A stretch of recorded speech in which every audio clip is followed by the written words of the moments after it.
tangazo la kazi nilitumiwa, kwa nikataka kujihakikishia kwamba ni kweli.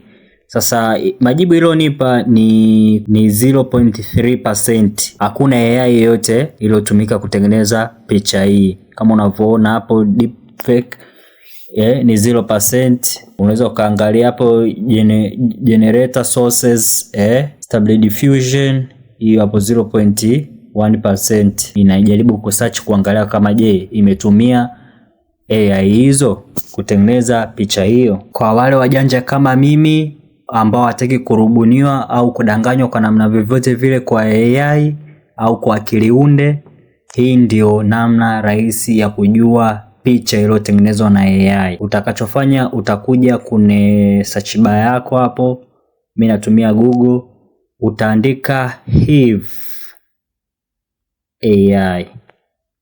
Itakuja hiyo hapo, Hive AI detect image. Baada hapo utabonyeza linki ya kwanza.